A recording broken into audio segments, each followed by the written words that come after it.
지난 6월 25일은 69년 전 우리나라에 6.25 사변이 일어난 날입니다. 외국인들은 한국전쟁이라고도 부르고 운동권에서는 내전이라고도 합니다. 그러나 지난번 문재인 대통령이 6월 25일을 말씀했듯이 이 전쟁은 북한이 남한을 침략한 침략전쟁입니다. 인민군들이 38선을 넘어서 불과 3일 만에 서울이 함락이 됐습니다.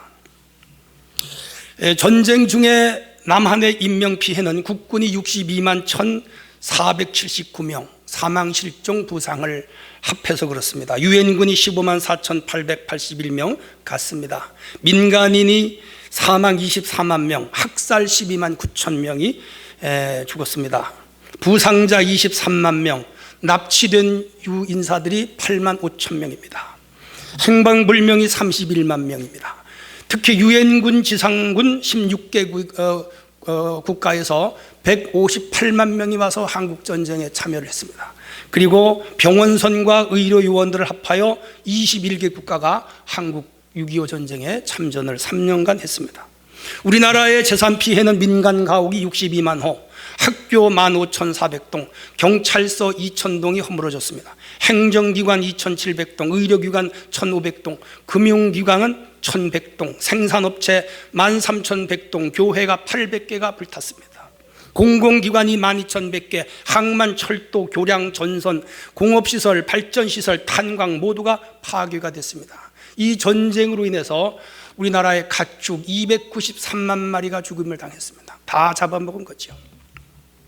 이 통계 자료는 남한의 자료이고요, 북한 중공군의 피해는 남한보다 큽니다. 6.25 전쟁은 남북한을 쑥대밭으로 만들었습니다. 그 전쟁을 누가 일으켰습니까? 김일성이 쳐내려왔습니다. 그리고 배후에는 소비에트 연방공화국이 있습니다. 이 전쟁은 3년간 진행이 됐고요, 동유럽을 걸쳐서 아시아 전역이 공산주의가 될 때 마지막 우리 대한민국에서 체제 전쟁이었죠. 민주주의로 가느냐 공산주의로 가느냐라는 전쟁을 유엔과 더불어 공산주의와 민주주의가 싸운 마지막 전쟁입니다. 이 전쟁에서 그만 휴전이 되고 말았습니다. 1953년 7월에 휴전이 되었고 지금도 우리는 휴전 상태입니다. 만약에 이 전쟁에서 우리가 졌으면 우리나라는 공산주의가 됐죠. 이 전쟁으로 인하여 우리 대한민국 국민들이 겪은 고난은 필설로 표현이 불가능합니다. 참혹한 전쟁입니다. 전쟁 중에 겪은 고난과 전쟁 후에 겪는 고난을 묶으면 수십 년 지금 후유증으로 고생을 하고 있습니다. 특별히 이산 가족들은 아직도 북과 남과 북에서 만나지 못하는 고통이 있습니다. 북한은 수년 전부터 핵을 개발하여 지금 완성 단계에 있습니다. 오늘도 트럼프가 그래서 DMZ로 가는데 불안한 평화가 지금 계속되고 있습니다. 하나님께서 이 민족이 북의 핵이 사라지고 평화적으로 통일이 되고 남북한이 하나가 되어 공존하는 그런 날이 오도록 우리 모두는 기도해야 할 줄로 믿습니다. 오늘은 고난이 주제입니다. 전쟁으로 인한 고난뿐 아니라 사람은 살아가면서 갖가지 고난을 당합니다. 경제적인 고난, 가정적인 고난, 사회적인 고난, 국가적인 고난, 영적인 고난 등이 있습니다.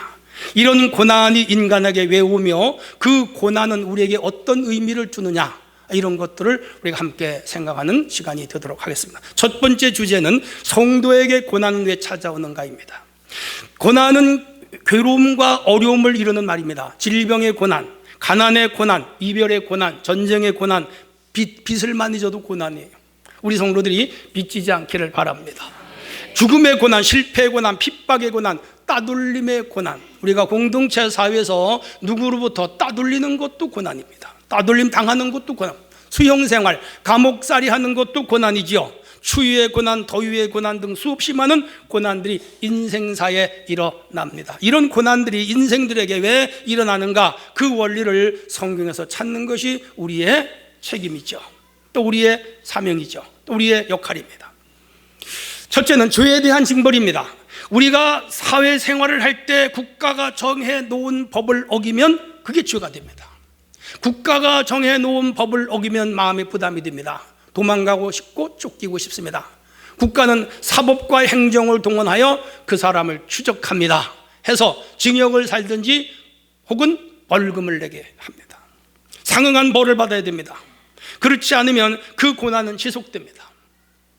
마찬가지로 하나님께 죄를 지으면 우리는 심적인 고통이 큽니다. 양심의 아픔이 있습니다. 이 문제가 해결이 되지 않으면 끊임없이 이 죄는 우리를 괴롭히지요. 그것이 하나님이 죄에 대한 우리의 징벌입니다. 그게 고난입니다. 다윗은 우리 아내를 범했습니다. 하나님은 그의 죄를 무섭게 징벌합니다. 태어난 아기가 7일 만에 죽습니다. 금식기도 했지만은 소용이 없었어요. 다윗의 심적 고통이 컸고요, 그것으로 끝난 것이 아닙니다. 그 죄의 값은 그의 아들 압살롬이 이제 그 아버지를 내몰고 자기가 왕이 되려는 구테타를 일으킵니다. 왕이 궁궐을 잃고 도망을 칩니다. 수개월간 피란살을 했습니다. 그 고통이 컸습니다. 죄에 대한 징벌입니다. 내전으로 인하여 결국은 사랑했던 아들 압살롬이 죽습니다. 다윗이 탄식했죠. 그가 이런 고백을 합니다. 주의 손이 주야로 나를 누르시오니 내 진액이 빠져 여름 가뭄에 마름같이 되었습니다. 그는 그 죄의 고통을 엄청 겪었습니다. 그는 또 이렇게 말합니다. 내가 이르기를 내 허물을 여호와께 자복하리라 하고 주께 내 죄를 아리고 내 죄악을 숨기지 아니하였더니 곧 주께서 내 죄악을 사하셨나요. 그렇게 고통 가운데 징벌을 받고 철저한 회개로 사함을 받은 다윗 고백이죠. 시편 32편 나옵니다. 하나님으로부터 죄를 용서받은 후에 고난과 고통에서 해방이 되더라, 이 말이에요. 혹시 여러분 오늘 죄를 지어서 세상 법에 쫓기거나 죄를 지어서 하나님의 법에 쫓기거나 죄를 지어서 양심이 끊임없이 질책하거든, 그건 하나님의 징벌입니다. 여기서 이 징벌을 잘 받고 철저하게 회개하여 그 죄의 문제를 해결하여 자유롭게 살아갈 수 있기를 바랍니다. 또 하나는 성화의 과정입니다. 고난은 자신을 돌아보게 합니다. 철저한 회개와 반성을 자아냅니다. 고난당하는 사람이 또 죄를 짓는 확률은 적습니다. 고난이 자신을 성화되게 하기 때문에 그렇습니다. 사람이 어려움을 당하면 제일 먼저 떠오르는 게 내가 무슨 죄를 지었나? 내가 무슨 죄를 지었나? 그렇게 생각합니다. 혹은 내가 죄가 많은 인생이야, 그렇게 자주 섞인 고백을 합니다. 불신자들은 어떤 고난이 오면 전생에 무슨 죄를 지었길래, 그렇게 윤회적 관점에서 자기가 전생에 죄를 진 것이 오늘 고난을 당한다, 그렇게 해석을 하기도 합니다. 이는 모든 인간은 고난을 당할 때 그 고난을 뭐죠? 자신의 죄와 연관을 시킨다는 거죠. 중요한 겁니다. 결국 고난은 자신을 거룩한 사람, 착한 사람, 큰 인물을 만드는 하나의 동기도 돼요. 부정적으로 그 죄가 고통을 가져오지만 그 죄로 인한 고난이 혹은 여러 가지 고난이 우리를 성화된 인물과 거룩한 인물과 혹은 큰 인물이 되게 하는 동기가 되니까 역설적이기도 하죠. 결국 고난은 자신을 하나님께로 가까이 가게 합니다. 그래서 하나님은 인간들에게 고난을 주는 거죠. 수많은 영성가들을 보면 그들은 하나같이 고난의 삶을 살다가 하나님께로 귀의하고 하나님을 깊이 찾고 하나님과 깊이 사귀다가 위대한 영성가들이 됩니다. 여러분, 안토니오라든지 베네딕트라든지 프란시스라든지 로욜라 같은 사람들이 대표적인 예인데 그들의 자서전을 읽어보시면 다 하나같이 고난 속에 하나님을 남달리 찾다가 그들의 영성이 깊어졌고 세계적인 위대한 성자들의 길을 걸어가는 것을 볼 수가 있죠.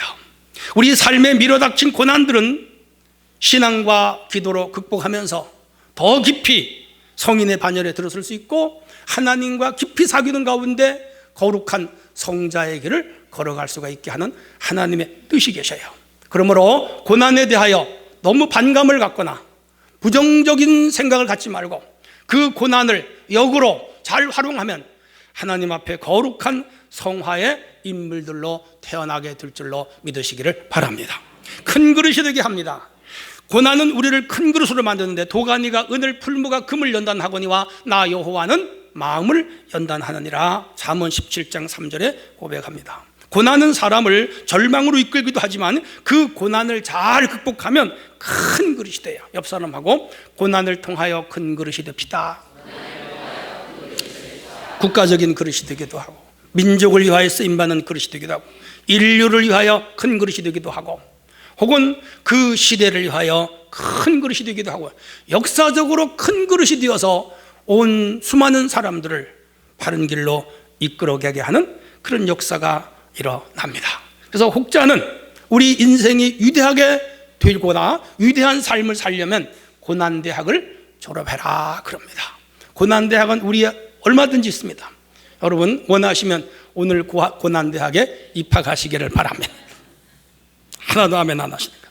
네. 여러분 성경의 큰 인물들은 다 고난대학을 나와요. 아브라함도, 야곱도, 요셉도, 모세도, 다윗도, 엘리야도, 이사야도. 요새 새벽기도에 예레미야를 읽어요. 예레미야는 진짜 깊은 고난을 당해요.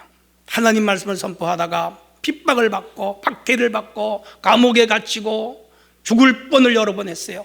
그래도 외쳐요. 그래서 그 주옥 같은 50장의 예레미야서는 오늘 불후의 명작이고 우리들에게 은혜를 주지요.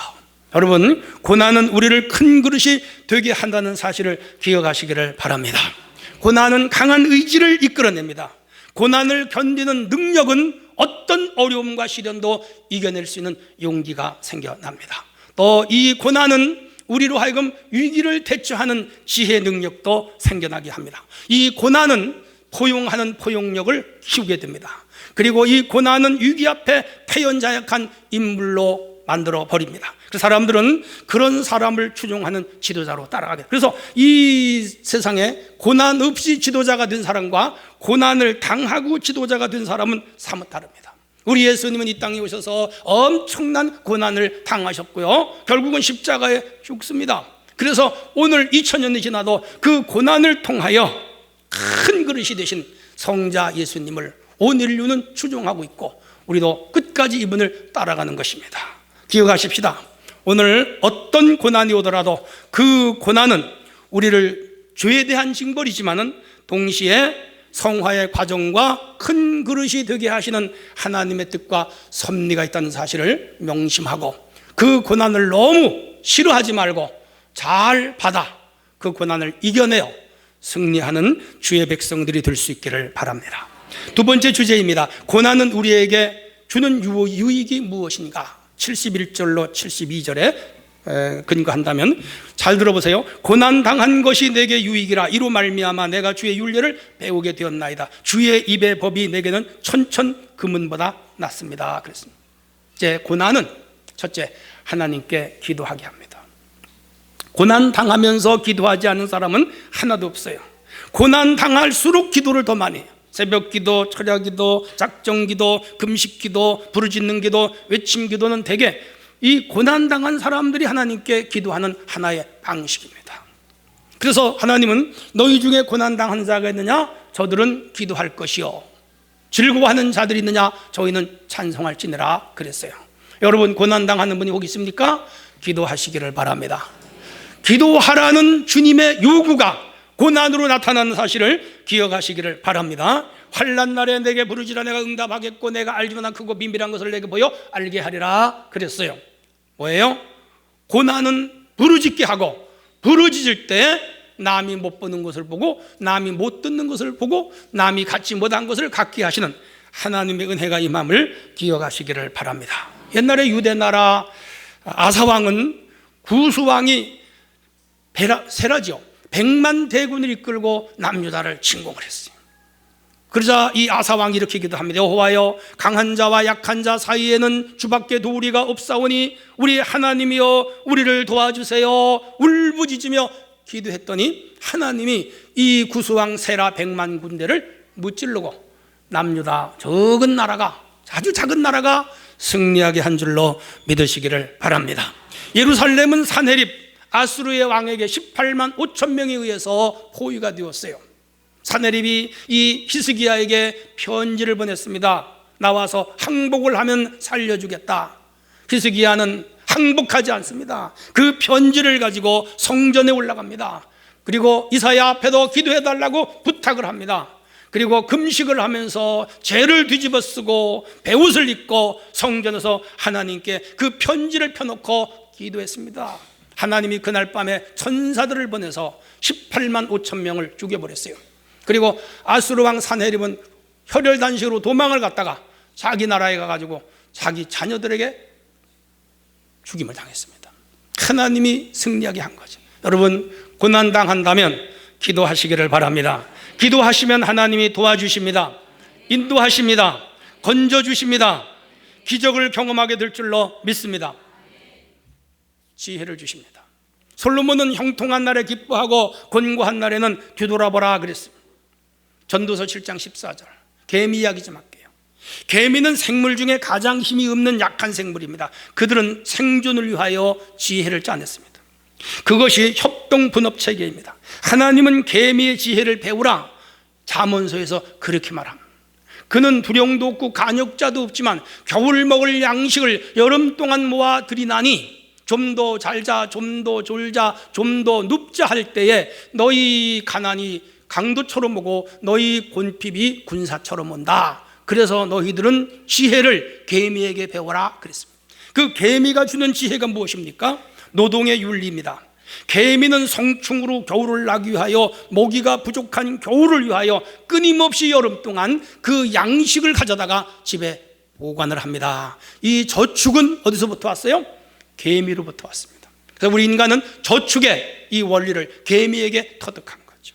컨베이어 벨트식 분업의 공정을 배우는데 개미는 군락을 이루어 경제활동을 하기 때문에 생산성을 굉장히 높여요. 개미의 경영 방식은 철저하게 분업입니다. 새끼를 키우는, 알을 낳는 개미, 먹이를 가져오는 개미, 여러 분업, 벌과도 같죠. 분업제도입니다. 그 다음 번식의 분업을 배우는데 가장 신기한 것은 번식 분업이에요. 여왕개미는 죽을 때까지 알만 나요. 여왕벌도 마찬가지. 그리고 일개미는 1년 내내 일만 해요. 그래서 제반 업무가 다 있어요. 그야말로 고도로 조직된 소위 기업 경영입니다. 아주 체구가 작아요. 우리 코끼만 불어도 날아가요. 그런데 그렇게 작은 생물들이 어떻게 존재하고 오래 사느냐? 그것은 분업의 지혜예요. 자기 역할을 충실히 감당하는 거예요. 집단체제죠. 바로 이 개미나 벌은 우리 인간의 집단체제와 흡사하게 살아가는 거예요. 오늘날 인간들이 사용하는 모든 기구들은 고난의 결과물이에요. 우리 한국 사람들은 동양에서 등에 지게를 지고 평생 살았어. 우리 아버지 때만 하더라도. 너무 힘드니까 이제 개발한 게 뭐예요? 자동차, 짐을 싣고 가는 거죠. 모내기 하느라고 너무너무 힘들었어요. 그러니까 그 고난을 탈피하기 위하여 이양기를 만들었죠. 우리가 이 방에서 청소가 얼마나 힘들어요. 그 고난을 극복하기 위하여 로봇 청소기를 만들었습니다. 이게 다 그런 거예요. 오늘 현대 작품들은 고난을 이겨내기 위한 지혜의 결과물들이죠. 그래서 우리에게 하나님 고난을 주시면 고난은 우리로 하여금 지혜를 얻게 하는 동기가 있음을 기억하시기를 바랍니다.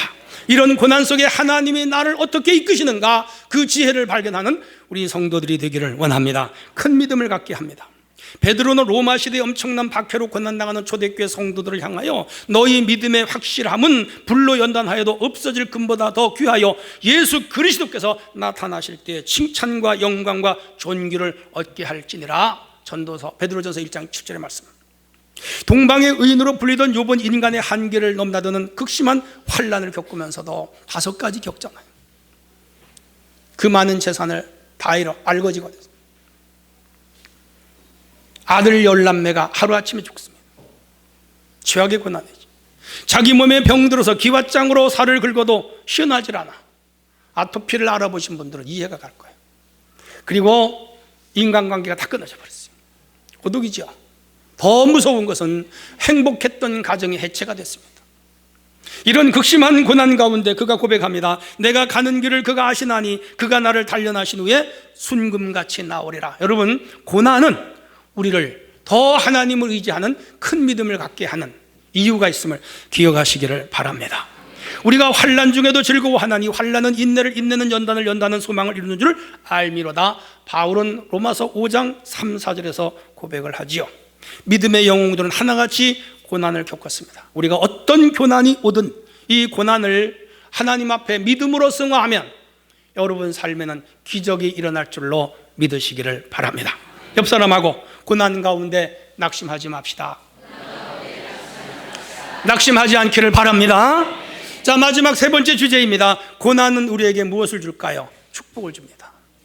오늘 본문을 잘 해석할게요. 잘 들어보세요.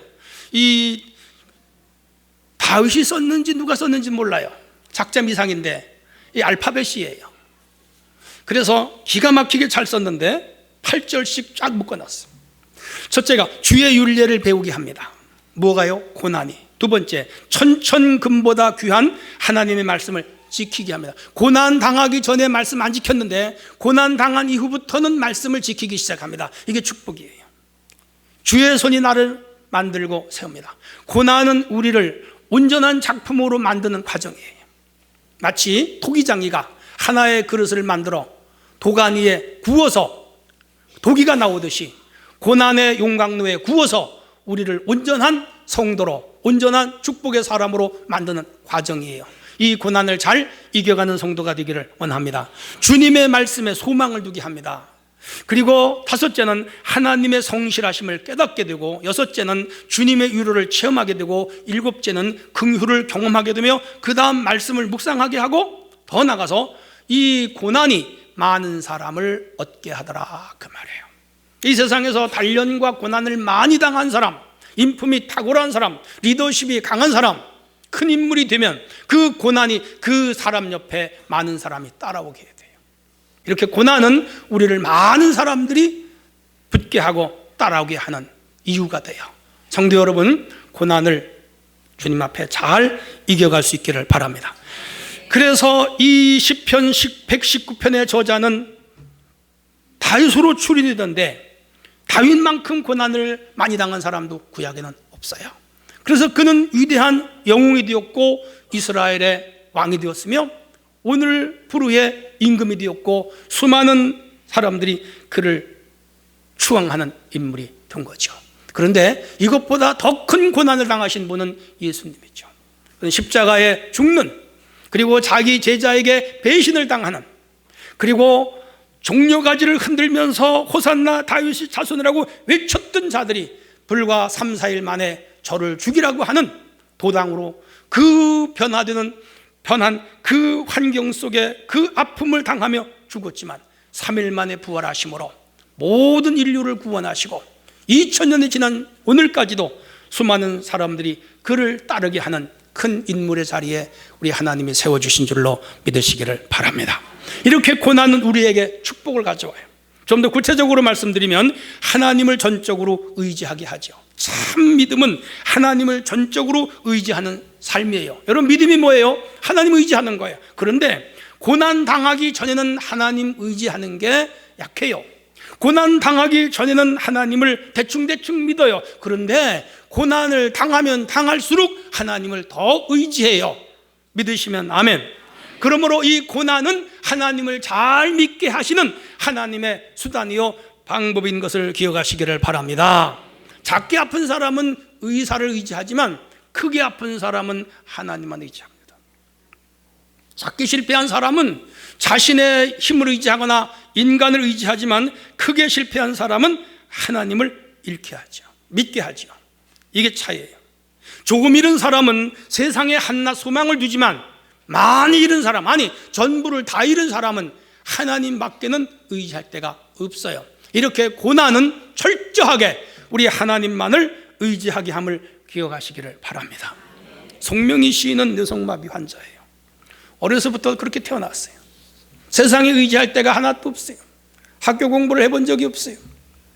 주변 사람들이 보면 놀려요. 밖에 나가기가 싫었어요. 그는 그 고난 가운데 엎드려서 매일 기도했습니다. 하나님이 그에게 지혜의 영을 부어주셨어요.